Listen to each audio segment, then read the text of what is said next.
Andrew, would you like to take this away? I pledge allegiance to the flag of the United States of America and to the republic for which stands one nation under God, indivisible, with liberty and justice for all. If everybody could please stay standing, I'd like to take a moment of silence for Lucille Zimmerman, Jenny Waller-Browski, Albert Kiyakowski, and Margaret Connolly.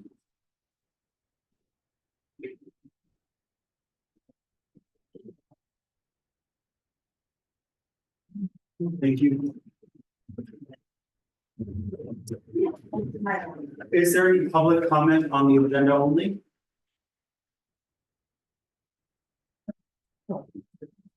Just tell me what AA all be paid. Those are our ARPA funds. That was the federal program during the pandemic that the federal government issued. Any other? Yes. Yeah, I know this gentleman here, say my name, you recommended that last time on the board, and I noticed that, and I apologize, that maybe at the last meeting, but I noticed that there was a discussion about doing transfers to pay for money with ARPA funds. And I was curious if for some of the projects, which I think That's on the agenda under financial. the $30,000 transfer. My understanding, Government County would feel. We'll get to that because we're just looking for public comment on just the agenda. I am on the. Okay, I'm questioning something on the agenda. so we're going to be Is it only to discuss, I mean, the question was on the agenda. okay, sure. Well, we're going to discuss it at length. But if you have a comment based on it. Well, the comment would be rather than transferring to the general fund, the Government County is more appropriate to transfer money over to a special fund or a capital fund. So that you're not being potential currency of part but paying for things that are not funded through taxes. So I just was wondering if you consider that rather than when you transfer money from the ARPA fund or even the general fund, you're kind of mixing things up and you don't need county, the funded county. And actually show those expenditures separately. So when it comes to budget time, you look at expenditures that were not funded with taxes. Comparing the general fund. Thank you for your comment. Is there any further No, comments? that was a question. Well, we're going to discuss it, and so there's a remedy that's been given to us by the accounting firm that we work with, and so I wanted to share it with the public. Because we got a determination from both the accounting firm we work with and the Association of Towns. So we're going to share that information with the public and how to handle those transfers. So I don't want to dig too deeply into the agenda until we get to those items. Yes. I think what he wants to know is, even if you discuss it, is he gonna be able to make a comment? Sure, yeah, we have public comment after. Yeah, we have public comment after we get through the agenda and before the abstracts and resolutions. Are there any further comments on the agenda only? Okay, thank you. So just in general correspondence, Steve, can you start?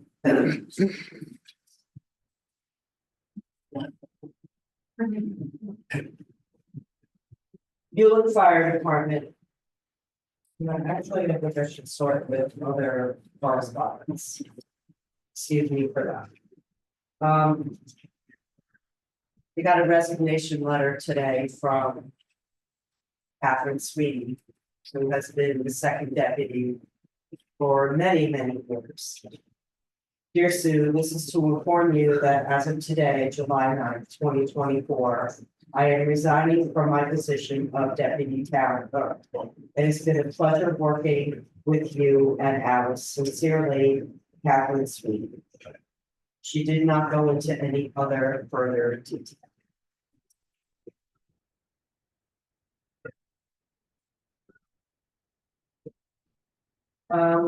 This is project status and update town of Highland.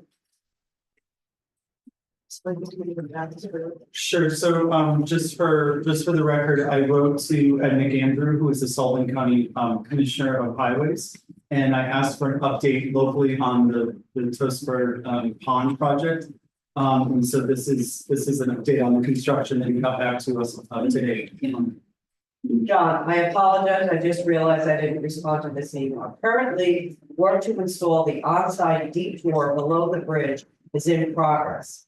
It is anticipated that the temporary bridge will be erected in the next 2 weeks and the detour road opened.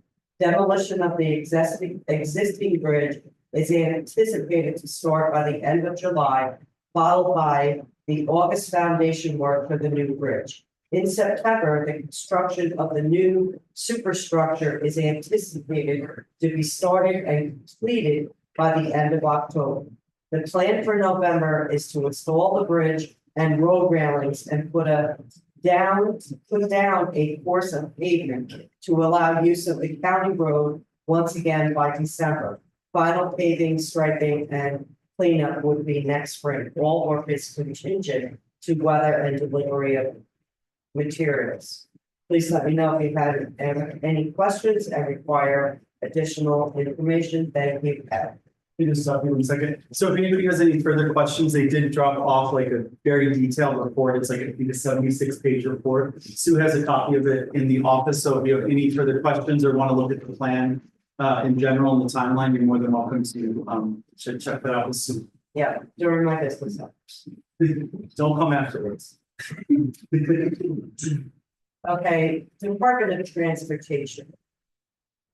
Dear Supervisor Pizzuto, the New York State Department of Transportation, NYSDOT, regrets to inform you that the Town of Highland application for the Route 97 dedicated pedestrian lane and safety improvements project B2 was not selected for funding through the 2023 Transportation Alternatives Program, TAP.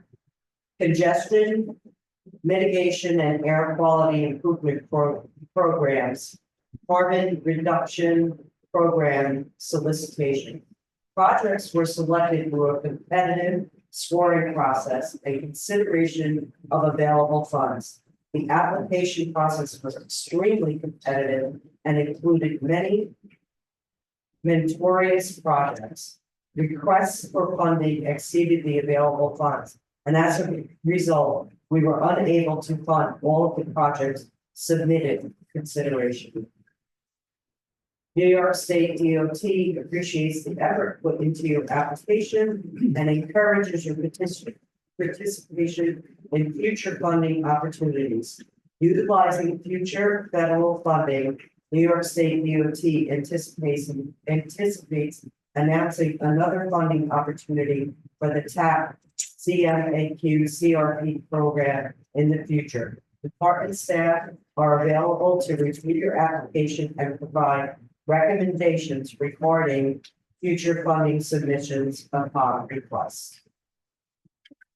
So just for some reference there, that was submitted in 2023 with our consultants LaBerge. The cost of the application was very great. It was $12,500 that was submitted by the board in 2023. So it's my recommendation, and I'd like to open this up for discussion, that we seek to lower those costs. I've consulted with Steve a little bit, but I thought I wanted to put it in front of the board. There's a sort of like comparison to like a doctor has a Hippocratic oath. An engineer signs an oath that they're going to act with in good faith, that they're going to turn out projects and applications that are both viable and cost effective and efficient and fit the character of a community. When myself and Laura met with the engineer who worked on this project, he said he thought it was a very weak application and that it was very intrusive for a rural area like ours. So we're going to look to lower those costs. I think that like the consulting agency should take some responsibility so that our town is not billed $12,500 for a grant we didn't receive. I think the project was extremely out of character, and I think that they should have recognized that as our consultants in general. And so we're going to have Steve mitigate that if the board's amenable to it. Do I have a motion to have Steve look into mitigation of the costs of the TAP grant application from 2023? Mr. Supervisor, I don't think that would be necessary to put within the context of a resolution would be unnecessary. to take a vote on it? Yeah, that would be my opinion. I believe that, you know, this is it's an invoice claim that's been billed against the town. And I don't think there would be anything untoward if I were to reach to see if there could be a negotiated settlement of that claim. Okay. I would just simply ask if the invoices and contact people, that could be forwarded to me, and I'd be happy to address them. Okay, thank you. Okay, oh, you had another quick one? I have, Oh, sure, good, you got I probably should have put that off the bat. it. You got it. Hewlett Fire Department. For June of 2024. Emergency calls. 8, drills 4, meeting training hours 15, miscellaneous 5, total event hours 32, personal hours 328.94. Idle Lake Fire Department. Total man hours for calls was 27.5. No, I apologize, 17 drills, 27.5, work nights. 76.5. Training classes 0, total of 121 man hours. From the Highland Ambulance Service. I'm not in receipt of the official county dispatch report. However, I was able to go back in our system to generate the report. Based on our phone outs, the June report is as follows. Total calls 30, mutual aid 11, 1 meeting, 4 drills, 1 standby, approximately 151 man.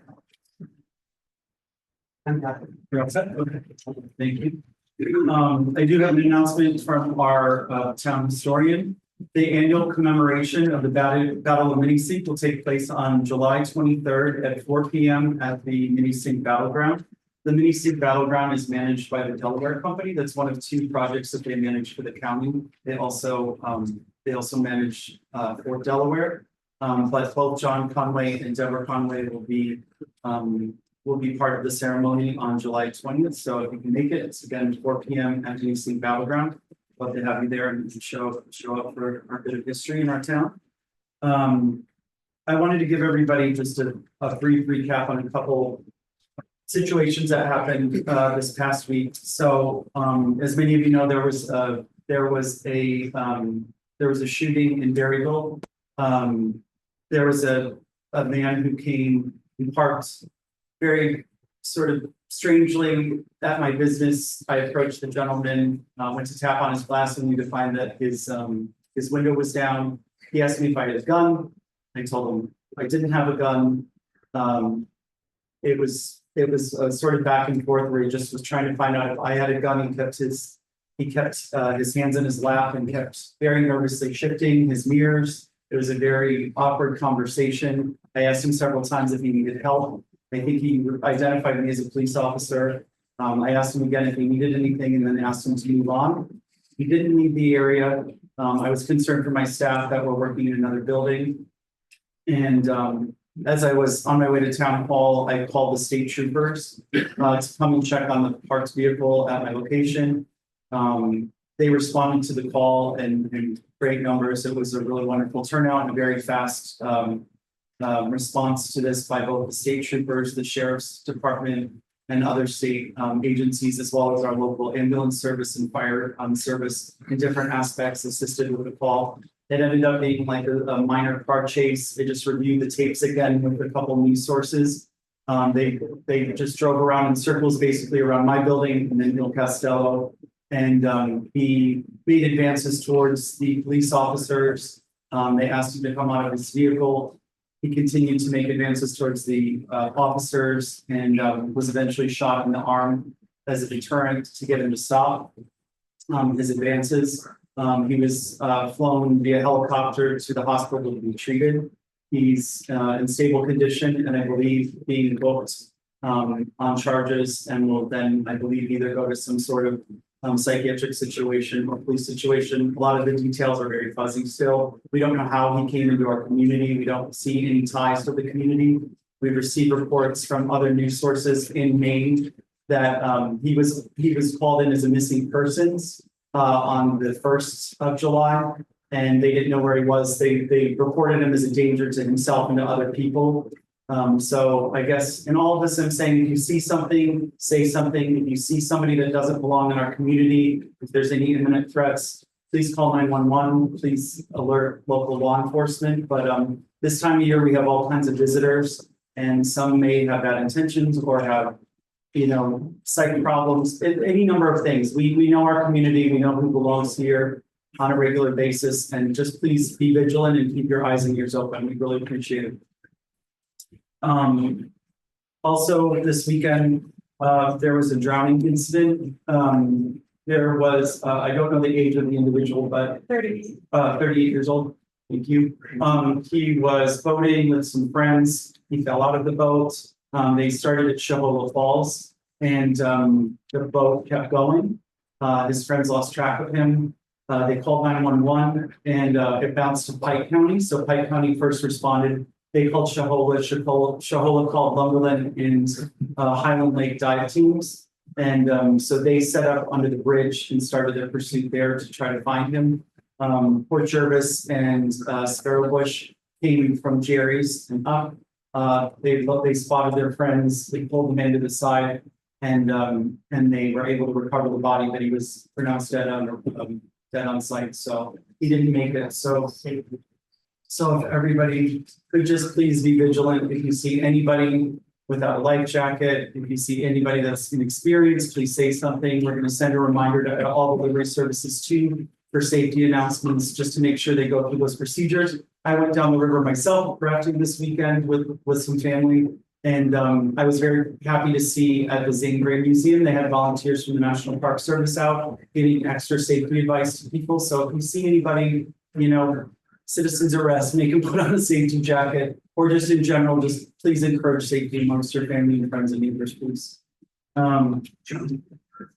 And that is our tragedy report for the month.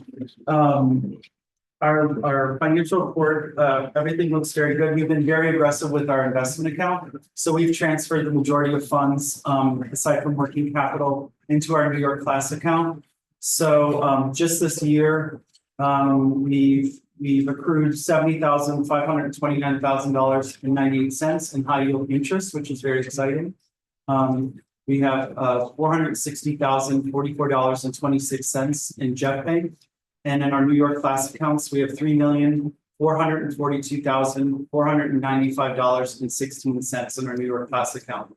That does include our ARPA funds, which have been designated towards a generator for the highway department. We're paying the workman's comp policy that wasn't canceled for the Highland ambulance. We're also in receipt of new computers beginning tomorrow. They're going to start the install. And we are looking into some new office furniture that we've already allotted money to as well. And also with our ARPA funds that's already removed from these accounts, we purchased the lift system for the highway garage. We also, I left out one tragedy for the week.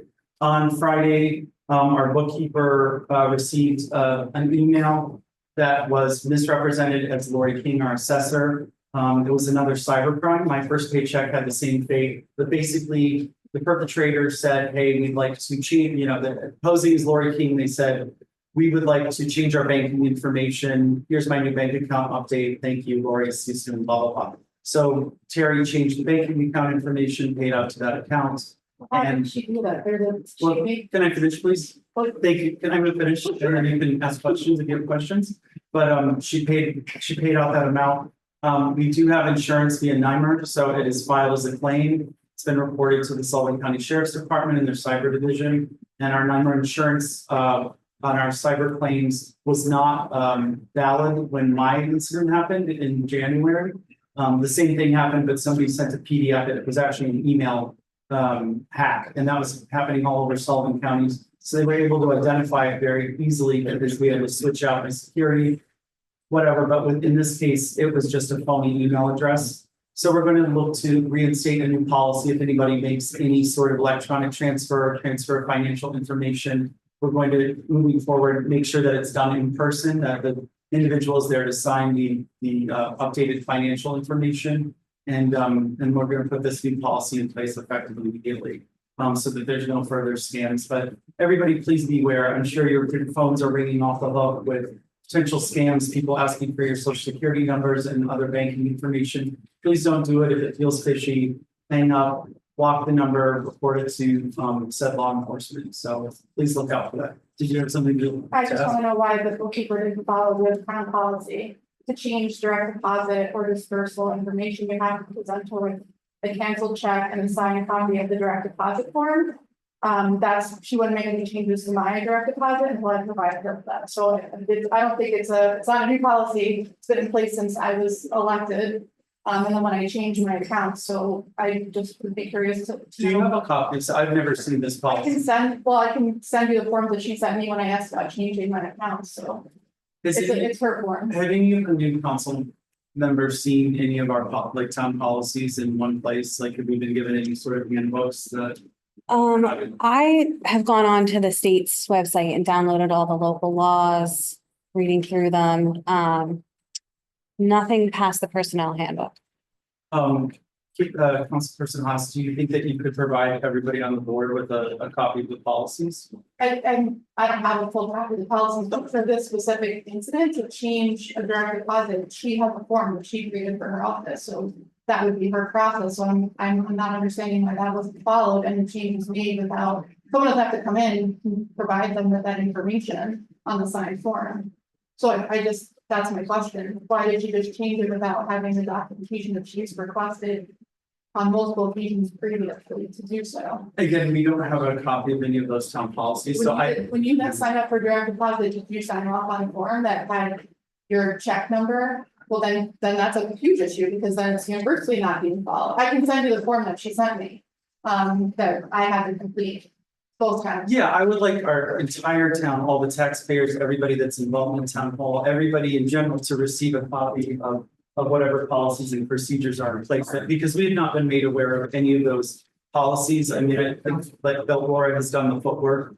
When I opened up my direct deposit with the bookkeeper, there was a form Yeah. and an avoided check. Correct, I filled out the same form and I believe that said email provided the same information to Terry. But that person sent a signed copy of that form and avoided check. I believe so, Well, then it would have been, it wasn't changed to a checking account, was it? I thought it was changed to some other. no, it's changed to a checking account. Oh. Yeah, I know I'm not. Supposed to, but I probably didn't follow protocol with the employee. To have everybody sign on that, but I've also sent ethics to, and I've gotten to. But we need to, I mean, we as a team. I we need will to- provide that to everybody tomorrow. Yep. But at the same time, there were other things that I needed signed off on that I didn't. Yeah, I believe we passed the ethics book to our attorney for the town. And so we were reviewing those things. Steve was gonna make sure that everything was like legally like sufficient.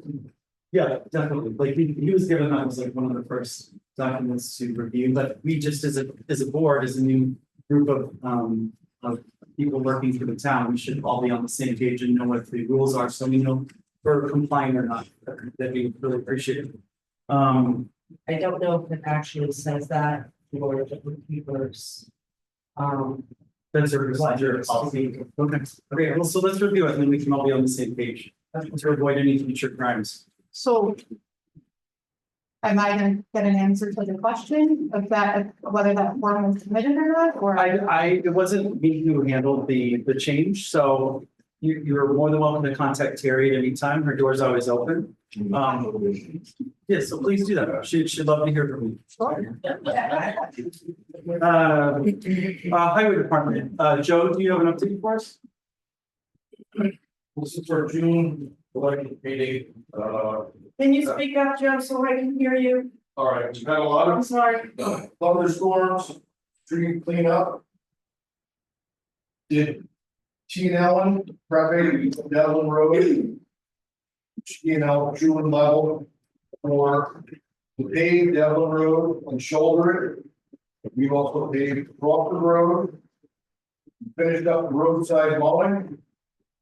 Battle Road has been graded and top with the regrind the millings that we got off the Fox Road. That's pretty much what I have. Thank you. So we are gonna pursue the inquiry we got about closing the road behind the Rollins Davis property. So I've shared the maps with everybody this evening on the board. We are gonna talk about it as a board and go over the logistics with Steve. But could you please give us a little bit of background about said road and any objections you have or any support for the project? It is not a very used road at all. It's a historical road. It's been there probably from the time the Roland Bridge was built in 1848, I believe it was. To be honest with you, I am not in favor of it until we contact the landowners that adjoin the road. Is the road paved? Not paved, it's dirt road. You know, the speed, because I know that when we spoke initially, you know, it has to do a little bit with CHIPS money, you know, we don't want to take, you know, roads out of our inventory because that means less money, you know, because this is a town road, it's not a county or state interest. So could you explain, do you know approximately how long the road is and what the money loss would be? The money lost, I could not tell. Okay, The road I would say is approximately 500 yards. Well, depending on where you want to close it. And what's the complaint or issue? Is there trespassing going on? so or very what's- similar to Crystal Lake Road, you know, the way it was described by Nathan Morrison. GPS, the more people take it, the more it starts to, you know, push traffic that way. So he's had a FedEx truck get stuck there. The road is basically like a rectangle behind him and his sister's house. And so it is very precarious. It starts off of 97, and Old Tennessee Battleground Road is sort of like in that, it makes a complete, it's like completely in line with the Rollins and Davis property behind. And then it comes back out to 97, effectively, what's the Rollins driveway, correct? Like, Yes. it's right there. So it is a very precarious road. And the more people go on it, if your GPS is working, which I don't know how anybody is getting any sort of cell service by the Rolling Bridge, but it's still sending traffic that way. And so the more people drive on it, the more it's like Google Maps is sending it out. So he's getting a lot more traffic there.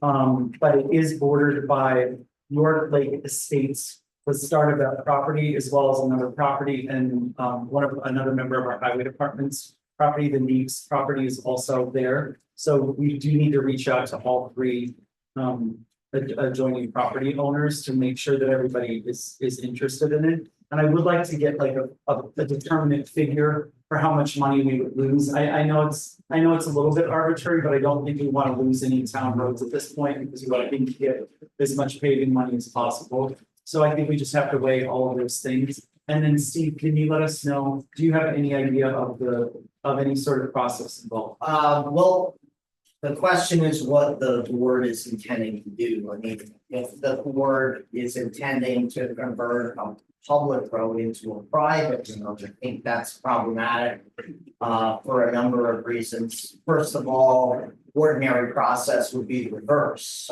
turning a private road into a public road, either through dedication by the private road owner, or if it's takings issued by the municipality for public purpose, but reversing that process, it's not something I've been able to find any literature on, and it would raise the initial question of whether that is a gift by the municipality to private owners, which would be barred by the Constitution, New York State and the federal Constitution. If we're talking about a road closure, that's different. If the municipality is keeping the ownership of the road, it's being maintained and kept as a public road, but yet it's being closed to public traffic. That may be a different process. I mean, there are provisions for temporary road closures. This would have to be something on a permanent basis, not really sure. I would want to research that before I give any further advice. Thank you. Yeah, I think that the issue is definitely like, once you get up there too, it is a dirt road, it's a very narrow dirt road, so it's hard once they sort of see the condition of the road to back up. You know, you kind of have to go all the way through, and then you're on somebody's driveway. It is very intrusive, so I would like to do our due diligence and help out if we can. I realize it's complicated. Yeah, the people that own land around it, if they want to bust off, is there any other driveways off of that road? There's one other driveway, which is the Yeah, so how do you, Driveway, but it's above, basically, you drop down and. but it's still on the town road, Yes, so then you got other parcels, everybody's got to sign off of it. Yeah, that's what Joe was saying, like, we could, when we were mapping this out, and Joe provided all these maps, he went to the county and pulled all this stuff. So if you look at it, we could close it off after the access to the other driveway, if everybody was amenable to it, but yeah, we have to talk to the York Lake Estates. Yeah, property. exactly. Because they don't have any building there, but they have the right to build there, so we have to make sure that they're okay with it. It's a building lot from what I see off of this Yep. road here. So I've done work in the test pits behind his house on these lots here. And Yeah. so is the taxpayer making this request going to be, you know, paying to send out the mailing and doing, like, knocking on doors and? I think we have to identify that process. I think in general, like, we should just do the research right now. We should contact the property owners as a board. Like, I'm fine with reaching out to them and just getting their general feedback on it. And then sharing that with Steve and Joe, and then we can kind of go down the line to see what it looked like. I don't think we have enough information now by any means to take a vote or do anything with this Do you today. plow it, Joe? what's that? Do you plow it? Yes. You definitely There was got a that. request not to have you guys plow, though, correct? Well, what happens is sometimes Fortune will text Daryl, let him know that he's plowing the road. Got it. But it has been maintained by the town of Highland. Ones I. Yeah, Norm graded it all up and everything. Right, yeah. I mean, that was the original road before 97.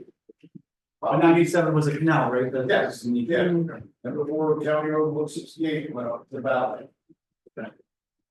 Okay, well, thank you for your input there, and we'll continue to work on it. I will reach out to the property owners and just let them know. This was this informal phone call, and then we'll continue. Okay, so Jerry, or anybody else who's interested. So there was a question raised in our workshop about the transfer of ARPA funds to individual categories and how they should be dealt with. So, and specifically the youth, budget. So when ARPA funds are added to any line, whether it be like if we were talking about our furniture line or our 20 meal line, they have to be accounted for somewhere. There's no way to create a fund mid-year is what we were told by our accounting firm. That ARPA funds are to be added to the category in which they were assigned. So it's going to look like a budgetary change, but it's because it's an influx of money that's been assigned. So statewide, what the state has requested everybody to do is to add said lines to the individual categories. And so you'll see that there was a budget change on line. You have your budget out. That was my question. It wasn't that budgetary transfer, it was that a change to the fixed point of the budget, which can't change because that's the adopted budget. So the P and L showed that youth line, which was in one P and L was listed as being the budgeted amount of $18,000, which was the adopted budget, was then shown as having a budget fixed point budget of $30,000 and the line was expended at 100%. The previous P and L had the budget amount of $18,000, which is what's in the 2024 budget, and it showed the line as being $12,000 over. A budgetary transfer of ARPA funds wouldn't be on the budget fixed point side, it would be on the revenue side. So you're never gonna change that $18,000. You have to change it to the revenue. It's not a change in the budget amount. The budget is a fixed point and cannot change. That's counterintuitive to what our accounting firm told But us. I didn't ask about budgetary transfers. We're talking about budgetary transfers. I talked about fixed point of the budget. So it can't, the P and L from month to month, that's where the buildings was at the 9,000%. Because the ARPA funds were debited from the ARPA line and also debited from the buildings line, that $93,000. So they're being debited, expended in two places. And then I don't know how you change the fixed point of a budget. The budget is adopted and doesn't change. The revenue may change. ARPA is revenue. It's funds that we're using to pay for services. So I never asked about budgetary transfers. The budgetary transfers were the reasoning that you gave as to why the budget fixed point changed. And why from one P and L to another, the amounts of that the youth line went from being $12,000 over budget to being 100% at budget, even though we've never expended any dollars from the youth line, because it should have come from the ARPA line, which was also debited that $30,000. So it's my understanding in the understanding of Cooper Arias that that's the way to deal with ARPA funds. We walked through the entire process with her, and Sue was explaining the exact same time after we spoke to Sue Peters, who is our consultant from Cooper Arias, that's how we're supposed to deal with it. That it is a change, and it's for federal programs when you get an influx of money. That's the only way to reflect it. In a revenue setting. The budgetary fixed point, which is what was changed between the P and Ls. I can call Sue tomorrow. I asked this at the workshop, so I thought we were gonna have people here to answer the question, or can you provide with the corrected P and L, but I can call Sue tomorrow because there's no way in any sort of financial accounting, especially municipal accounting, where you change an adopted budget. That is the adopted budget amount for that year. You could expend way above that amount because you can get revenue from different sources, and that's where you do the budgetary transfers, where if we only funded the youth fund $18,000, and then we realize we want to spend $60,000, and we can take $42,000 from an overage that we have in the buildings line because we didn't expend all the buildings funds. That's where the budgetary transfer comes in, and it's the revenue that changes. The budget point never changes because that's what's reviewed by the public, that's what's expended, that's what the board votes to expend. So I don't know that your answer was probably correct, but you didn't ask the question that I posed in the workshop for discussion. Okay, so I would urge you to call Sue, if you need further clarification, Sue is very much an open book, she can explain anything But to us. so we're not getting an updated P and L, so we are, what was submitted for the board's review at the workshop meeting is the P and L that has changed the fixed point of the budget Correct. without board authorization. And has the building line at, I just want to clarify, has the building line being expended at 9,000% over budget? Those are the acceptable financials that we're to review. I would urge you to, again, just contact Sue Peters and she can explain the process. To my knowledge, everything that was done and how it was accounted for, via her advice, we walked through both scenarios. You're more than welcome to get further clarification. We did invite both set parties to join us today. Neither one were, both our bookkeeper and our accountant weren't able to make it. There's a prior engagement on Tuesdays with our bookkeeper.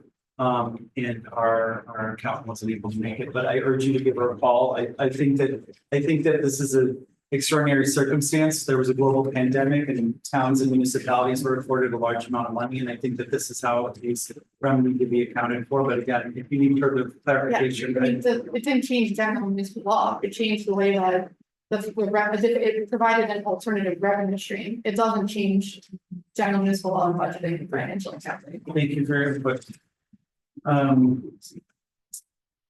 Building and codes, Laura, can you give us a report?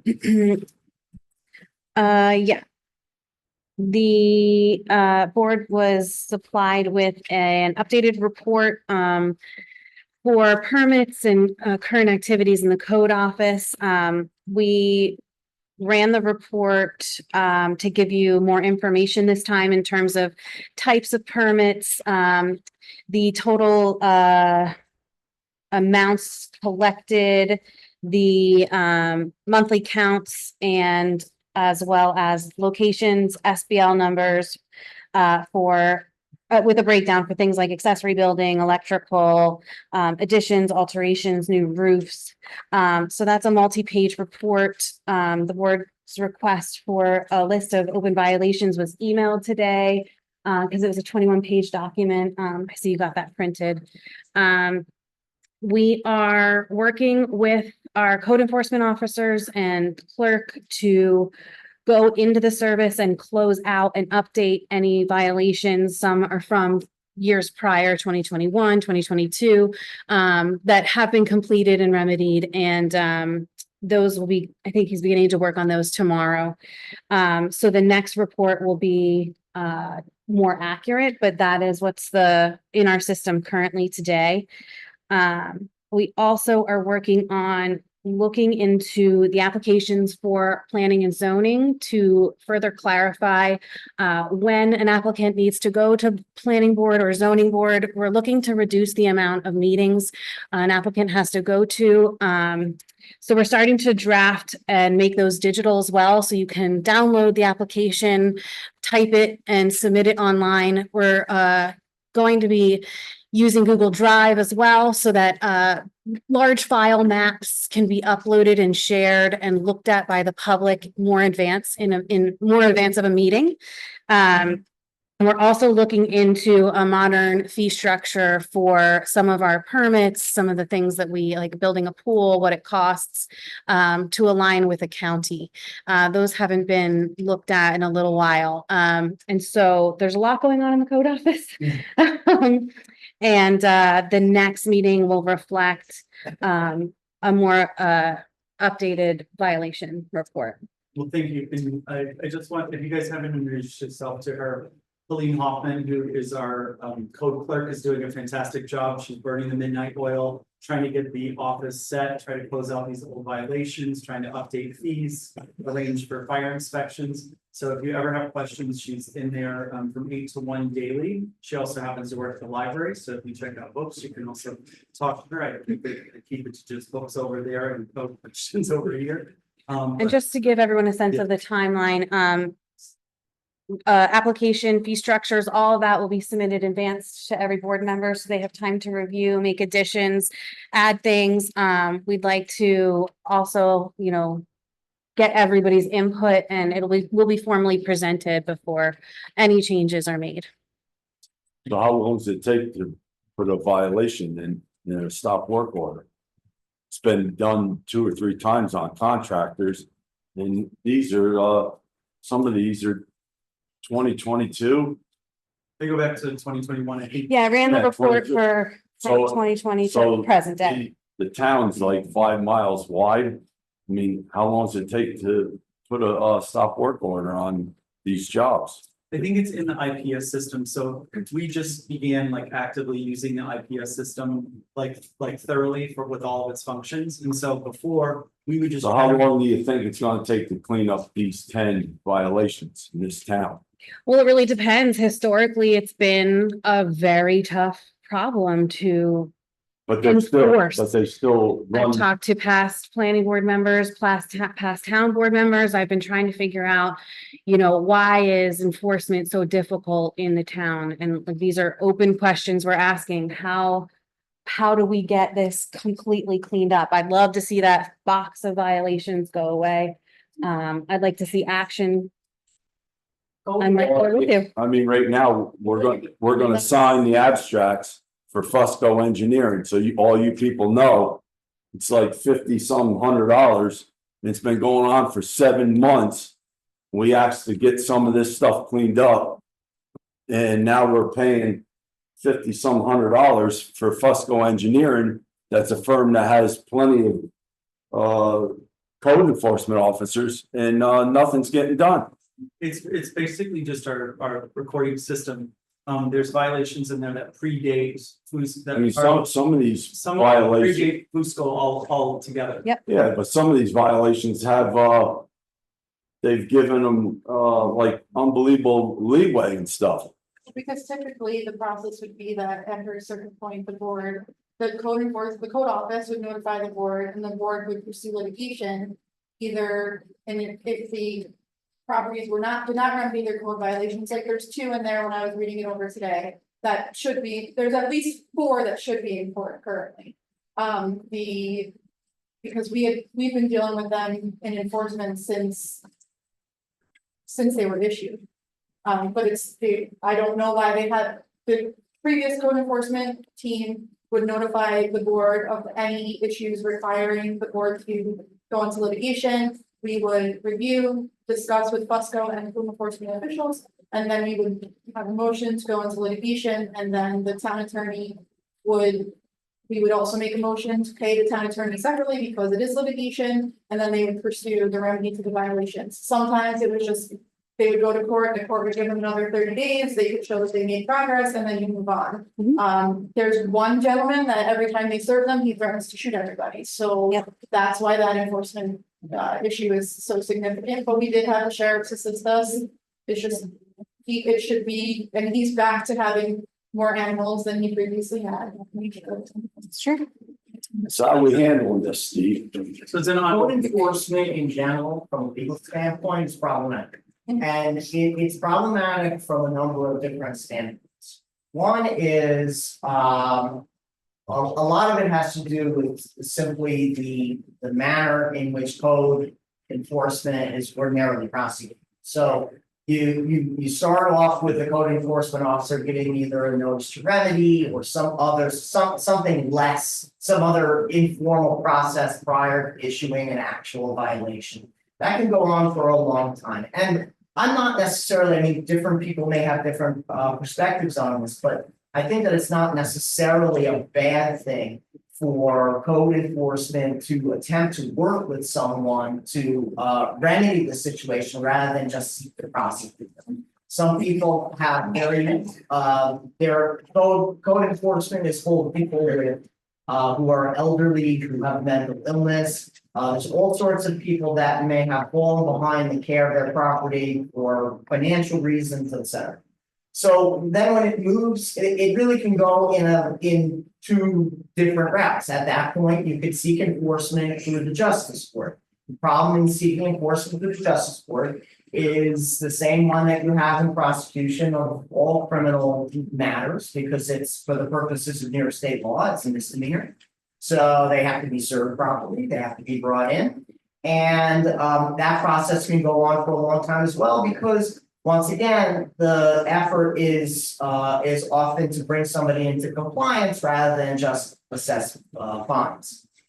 The problem comes when you have individuals, for example, an individual who threatens to shoot people. Now that individual won't admit a code enforcement officer to access the property, and obviously there's a safety issue. So yes, you can have a sheriff that accompanies them, but you need to have a civil search warrant. So a code enforcement search warrant has to be crafted and then submitted for the court's signature. And then at that point, you can have code enforcement go over there with the sheriff.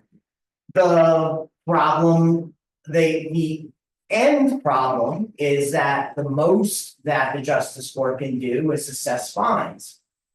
For some people, that is not an issue, because you're not going to foreclose on their property for unpaid fines. So some people may just say, go ahead and put fines on the property for as long as you want. Unless it's a business, they can issue a TRO or PRO. Well, the town has all the legal authority in the world against both private and commercial properties to seek an injunction, get a temporary restraining order, close the property down, and then have the people subject to criminal contempt if they were violated. The problem with doing that is that's an expensive and difficult process. As you already indicated, you have to pay me separate. That's something that involves, crafting litigation. I mean, that, you have a summons a complaint, you have to do an order to show cause, you have to do an attorney's affirmation. You need to get an affidavit from someone with personal knowledge. This is a substantial lift. Most towns are reluctant to take that step for very good reason. So, do code violations linger? Yes, they most certainly do. As What to about the statutes on it? statute of limitations, Yeah, that's not. I mean, this is gonna go on forever. There's a couple here, the Board of Health. Don't seem to step in, but people that are paying their taxes in town and everything else. Seem to resolve it with no problem if they get a stop work order of any kind. I'm not really certain if you're talking about an individual circumstance and, without reviewing an individual file, I couldn't explain. Every case is different, unique. Criminal defense, I've had many people say, why did so and so get 6 months and now I'm gonna get 3 years, and I can give you a long list of reasons why. Some of which are things like happenstance, but other things are actually legitimate, and you have a different. So you're saying if you were a real decent business person like yourself and like myself. I got stopped on a job and I talked to him, within 2 minutes I had it resolved. So if you're a decent person, business person in town, we shouldn't be going, if there's violations with business people on here. They should clean this right up with no time at all. Sounds like I'm being responsible. I think I'm gonna move on. I mean, it is a joke for everybody, but when you're in, I'm talking, when I'm in town and I get hit by everybody. I'm sorry. And that's it. I mean, you can move on, you can keep your mouth shut. And- Sorry. Would that be? You're not- Will I leave? No, I'm just. It's not one time you can say, Every single meeting, you're not doing it tonight. Yeah. You're not doing it tonight. Okay, thank you. It's enough. Buddy. Yeah. Okay. I think what would be great is now Number that, one, public records. Everybody keep right there. Number two, you're completely inappropriate. Number three, if you'd like to see any of our permits in our window, drive by, do everyone. Thank you, we're moving on. Tom, could you please give us an update on the exterminator contract? Okay, can everyone have a chance to look at the contract? No. Steve, are you? Look, I'm here as an attorney, I'm not a referee, I'm not here to separate warring parties. I was just And asking I'm a not, question. I'm not, no, you're not. no, Okay, now, everyone, are we going to have a town meeting here? Are we going to proceed or not? Because the town clerk is leaving and this meeting needs to be adjourned. Because I did this at the workshop and I was a referee and I'm not doing it again.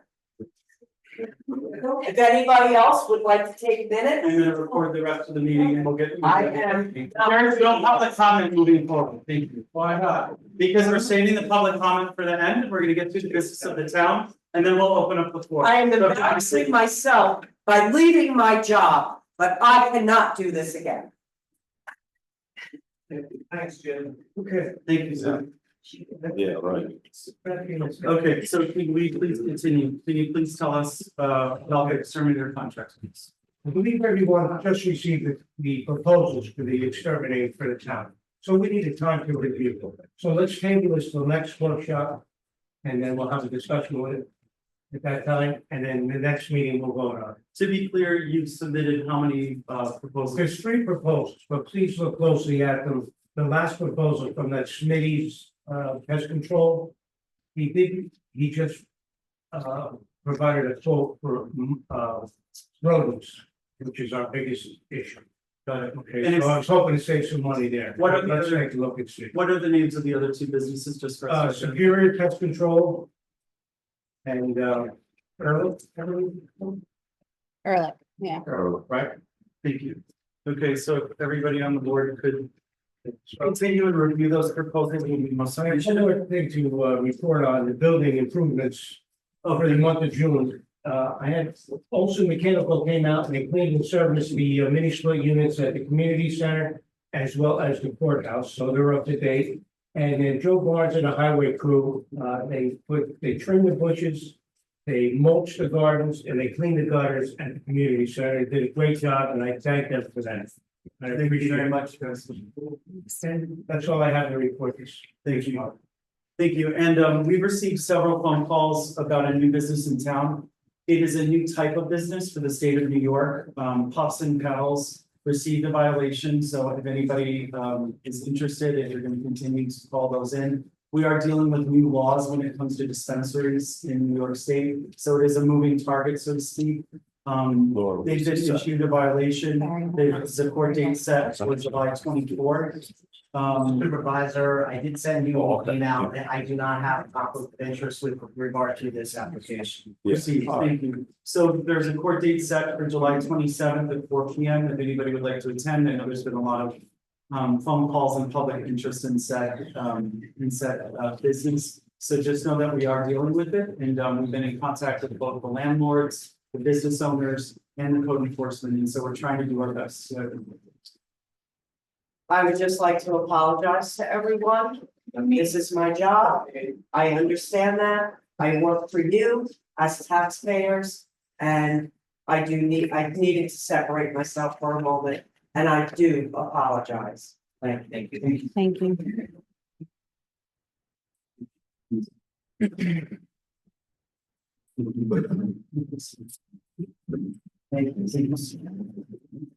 okay, any public comment? We're done. That's on the next. Yeah, we got to. What's public comment?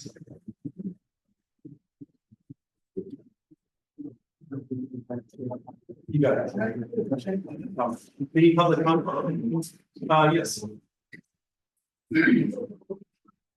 Herbert Cloud, Hunter Lake. Thank you. I was coming before this water just got blown up. Because my comments are basically on a code enforcement project. Okay? I came down the end of the month to see the code enforcement officer. He introduced himself as Chris. Okay, I explained, I was looking to see if the certificate was issued to a house. A 2-car garage just recently built in Honolulu, okay? Comment from the woman with them, if he's an assistant, a clerk, or secretary or not, and told me maybe it was in Lumberton. I just shook my head. Okay? I told Chris, I said, I've been in this Island Lake for over 80 years. I know where the town line is, okay? And this garage that was put up is where Lakeview Drive intersects Island Lake Road. It's diagonally across from the Island Lake Fire Department. So if it's in Lumberland, then Island Lake Fire Department may be in Lumberland too. Okay? I was not impressed. Got it. Understood. I showed them on 2 maps in their office where the lot is in the corner, okay?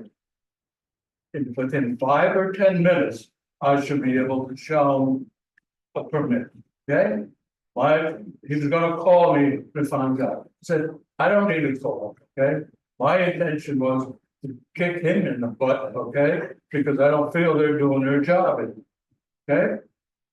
Problem is, we're paying, the taxpayers are paying this code enforcement officer for what job is he doing, okay? Also with that, I couldn't designate the lot because there was no street address out there, which I always saw was part of the permit to have the 9/11 address label out there, okay? Also, what has been in the past was a workman's comp and the insurance certificates for this person building, okay? And that's nothing new. The unit was erected in 2 days the prior week, and I told them who the builder was. Okay, and again, that builder has worked in this town before, okay? So they should know the regulations. So I don't know. The problem with also that is the taxpayers' money is paying this outfit, okay, to enforce the code laws here, and I don't see it being happened. Okay. Also, with that, we're losing because we're not getting the money from the permit that is issued. And from that permit, I assume it goes the assessment.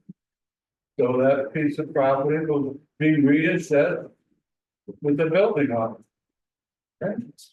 So, Sir, can I ask you, how can we follow up with you on this? Like, we'd like to definitely give you the remedy. You know, you're always welcome to foil anything out of that office, but in general, how would you? because I've heard from people in the area, because I've looked into this a little bit more, okay? And there's other issues with the code enforcement office, okay, but I'm being told, okay? I think. Also, Sure.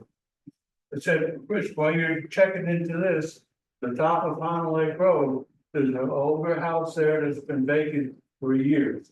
I believe it probably got sold earlier this year from, auction, county auction, what have you. I mean, there's an extensive work, put a new roof on it, they tore our porches, which was falling down, and put on. I see no permit posted out there, and no address.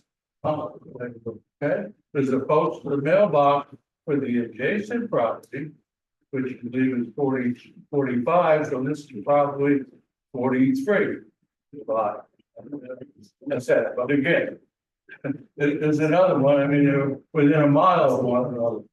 You want to go over the whole township, you can probably find a dozen. Okay, and this is how, not out, the garage is not out in the woods or off a back road. It's on the road, with a lot of traffic up on a lake into Macon Lake. And it's not slow traffic either. Thank you. Can you please provide us with your name and phone number after the meeting, please? Just your phone number after the meeting. You don't have to. Well, I'm not gonna give my phone. Okay, well, if there's any way you'd like us to follow up with you, you can either visit the code office or go. However you'd like to proceed. I don't need an answer, I just wanna bring this up, so the town get. Got it. Okay? And again, they shouldn't just sit in their office, somebody should go out in the street and see what's really happening, okay? Thank you very much. Any further comments? Yes. Coming down the other way. Could you come forward? We can't hear you. And speak up. Coming down Nail Road. From the left hand, just drive on Nail Road, but. At the little. Establishment at the bottom. A lot of times there's cars there, you can't see the oncoming traffic onto that road. Yep. I don't know what you could do about it, I don't know if there's sort of a full code, Yeah, we sell them, yes. and also now when you pull across there. You have all that decorative grass, I don't know what to call it, it's, special grass that you plant, but you can't see the oncoming traffic from 97. I don't know, don't get the town has to have that, who's responsible? No, so- We can do that. Yeah, I can answer you very quickly. So Laura and I are Yeah. Laura and I are both members of the Chamber of Commerce. We cut that to DOT regulations, like they've given us a standard and we make sure to maintain that standard. And so. But we did get a lot of rain. We can cut it back. Yeah, so we'll be cutting that back. In terms of the project, we talked to the highway department about it. Basically, what happened was there was a French drain put in 2021 and it washes away a lot of the side parking on Merrill Road. And so it's hard to delineate spaces. So we've gone as far, like just this past today, we got another bid for to pave that so the cars can pull all the way in on the Merrill Road side. And then we can also, Sometimes the cars are sticking out. exactly. You know, cars down. Exactly, because the drainage washes away the gravel. But what we're planning to do now is to pave it and then put the delineated parking, no parking, so that nobody takes that corner spot. The management of the coffee shop tries their best to come in and tell people to move. They've been parking there. I don't know if you've noticed the last couple of days, they have a little tiny car, so they've been parking in that spot so that people can see over it to make the turn. We're taking it very seriously and really trying to run. I'm guessing, okay, hopefully it's not Yeah. time to pull out. Yeah, all the rain is not helping because we keep trying to pull in new gravel. The other thing I was gonna say, as far as, David's road, why don't the town just pave it? It's been a road for years and years and years, and they found it, why don't they just pave it so that it's not washing away or whatever? Joe, do you want to take that? That's why I was doing. What? The, It's the road. yeah. So why did the town make a pave that road? The town road. Because it's his house. It is in the driveway, People who walk. well, Hmm. lots along the drive. From your plan. No, their access is from Zane Gray Way, or Lake States. But if they wish to their driveway, they walk the bottom, that's there. There is one other house. Closer to county. About And I would say, there's a tree on there. Coming down and going up. Dolores, you need to come forward so that we can hear you. Yeah. We're all interested. There's a tree hanging on the wires. Is that the responsibility of the town to get that tree off the wire? Or is it It's telephone company? It's convoluted, if you can give me, what's the exact location, because we, Sites Road, you're going up, Sites Road is over here, you go up a little bit farther on Nail Road, and it's right there. on the left, on the same side of the We're road, driving through. on the same side as Sites Road. Okay, But after Sites Road. so I'll take that way home and check out the poll number. We can determine the poll numbers if it's Frontier, if it's like shared spectrum, or if it's NYSEG, so I'll take a look at it. Yeah, I don't know how far the town is responsible. Got it. Off the road. So we'll identify that poll and get it cleared as soon as possible. The highway department has been very good about clearing everything that they can, but if there's live wires or if it's dependent on a wire, they have to call in said utility and get them to consult on it as well. But thank you, and I definitely will take that way home. Yeah, got it. In the back. No, I had lit, almost everybody. But to recreation and someone to share. Do you want to take the microphone? Now, can you just step forward a little bit? Can't hear you. Thank you. Letter of complaint is directed to the town of Highland Town Council members. Since we can no longer be assured that the town supervisor will read correspondence into the record, I will read it and submit it to the town clerk for her records. The good people of the town who follow the rules and expect that their elected officials will do the same have had enough. The current code enforcement office is unable or unwilling to do what is required to ensure the safety of our citizens, property owners, and visitors, as well as maintain the character of our community. You voted at an emergency board meeting on February 23rd for a month-to-month contract with Flusco for the sake of continuity, while other options were explored. The supervisor, 2 weeks after your vote, signed a 2-year contract with Flusco. You did nothing. Code enforcement was not discussed at another board meeting until I questioned the contract again in May. Then the focus became the contract instead of the contractor. The contract is awful. The supervisor signed it anyway, and then announced at the May meeting with the agreement of the town attorney that it was not the current duly executed contract. It was. You did nothing. Norm Sutherland was removed from the planning board at that same emergency meeting because the supervisor couldn't reach him on the phone. Flusco Engineering is running an office that has 300 outstanding violations against 42 properties from 8/2021 through 7/2024. There are probable litigations against the town because of some of their actions, and the office itself is in violation of our code. 2 of the 3 officers don't live in the county, which is probably why their names are not listed as our enforcement officers in the Fusco contract.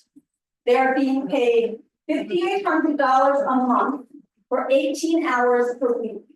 When the town had its own code officer, he was paid $3,000 a month for a 30-hour week. I understand there's insurance issues, so we'll bump it up. How can you reconcile not removing them? The supervisor is operating a business in Barryville with 25 open violations issued by Fusco Engineering. He cannot be impartial and should not be included in the search for proper code enforcement. It's time for the council to move forward on its own. You were elected to represent the interests of the people of the town, not the town supervisor. Your inaction has left the town open to claims of discrimination should an attempt be made to require others to adhere to our code. You all took an oath to uphold the laws of the town. Supervisor is not. Should you choose to continue to do nothing, then you are not. Another serious concern involves the bonding of the highway permit. The application required a supermajority vote for board members in order to pass. You did not have that. At the workshop meeting last week, the supervisor made it sound as though he were waiting for a response to the application.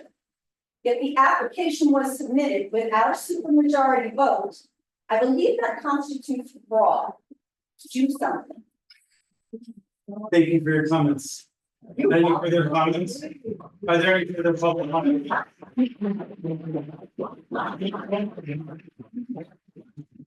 Are there any further public comments? Okay, our abstracts and resolutions.